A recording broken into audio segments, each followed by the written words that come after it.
Friends, இன்னைக்கு நாம வந்து தயிர் சாதம் செய்யலாமா? அது எப்படின்னு சொல்லிட்டு இது செஞ்சு காமிக்கிறியா?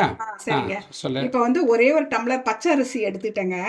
அது கழுவி வச்சிருக்கேங்க. சரி. அதுக்கு வந்து ஒரு டம்ளர் பால் ஊத்துறேங்க. பாலா? ஒரு டம்ளர் பால் ஊத்திட்டு மீதி ஒரு 3 டம்ளர் தண்ணி ஊத்திக்கணும். மொத்தம் 4 டம்ளர். ஓகே. அதில் 1க்கு 3ன்றது 1 வந்து பால். 1 பால். சரி. ஒரு டம்ளர் பால் ஊற்றிருக்கேங்க. 3 டம்ளர் தண்ணி ஊற்றணும். மொத்தம் 4 டம்ளர்.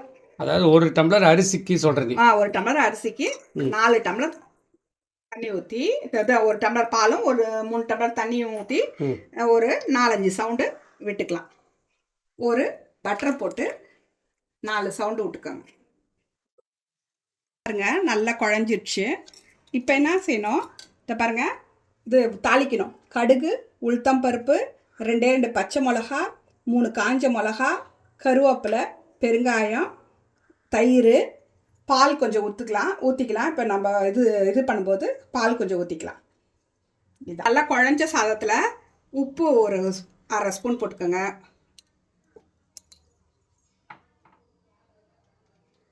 அப்புறம் பால் விட்டுக்குங்க.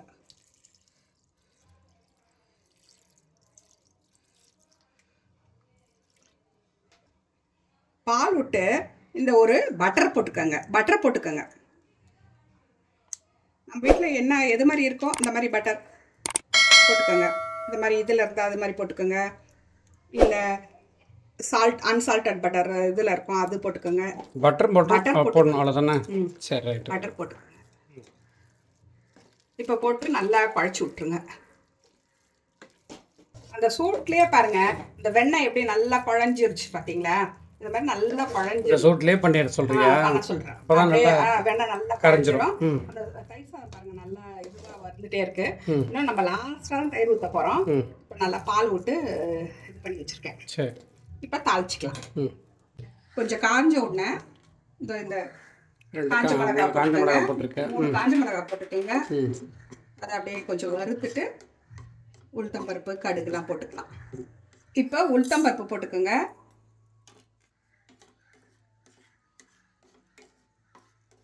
கடுகு போட்டுக்கோங்க.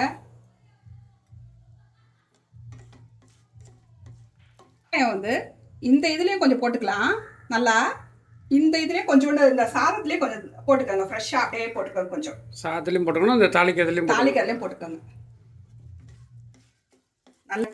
நல்லா சர்வ் பண்ணும்.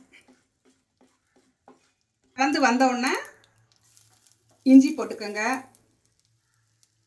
பச்சை மிளகா போட்டுக்கோங்க. கொஞ்சம் தள்ளிக்கங்க, ஏன்னா வெடிக்க வேண்டாம். பச்சை மிளகா, கருவேப்பிலை, இந்த இதுலயே கொத்தமல்லி அப்படியே போட்டுக்கோங்க.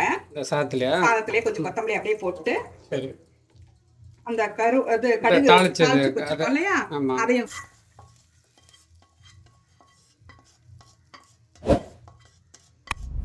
நம்ம தயிர் போடலை, லாஸ்டாக தான் தயிர் போட்டுக்கலாம். ஏன்னா அது கொஞ்சம் சூட்டில் இதுவாகிடும். அதனால் லாஸ்ட்டாக தயிர் போட்டுக்கலாம். பாருங்க, இப்போ எப்படி இருக்கு? நல்லா குழஞ்சி நல்லா இதுவாக இருக்கா? இப்போ அது வாயில் போட்டிங்கன்னா அப்படியே வழுக்கிட்டே போகும். அந்த அளவுக்கு இதாக இருக்குல்ல, பார்த்தாலே அப்படியே சாப்பிடணும் போல இருக்குது. இப்போ எனக்கு ஒரு கப்பு தயிர் கடைசியாக ஒரு கப்பு நல்லா ஆறிடுச்சு. அது ஒரு கப்பு தயிரை அப்படியே போட்டுக்கலாம். அப்படியே தயிர், இந்த வெண்ணெய், பால் ஸ்மெல் அப்படியே சூப்பராக இருக்குது. இப்போ ஃப்ரெஷ் க்ரீம் வச்சுருந்தா கூட இப்போ நம்ம ஒரு ஸ்பூன் போட்டுக்கலாம்.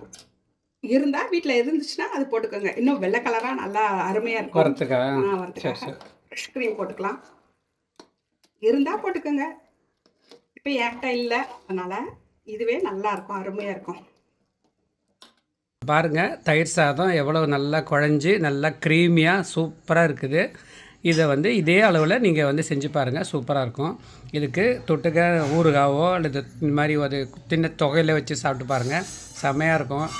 அப்படியே வேணும்னு சாப்பிட்டே இருப்போம், வாயில் வச்சு அப்படியே வழுக்கிட்டே போகிற மாதிரி இருக்கும். அந்த அளவுக்கு செம்மையாக இருக்கும். செஞ்சு பாருங்கள். இந்த வீடியோ பிடிச்சிருந்துன்னா லைக் பண்ணுங்கள், ஷேர் பண்ணுங்கள், சப்ஸ்கிரைப் பண்ணுங்கள். பாய்.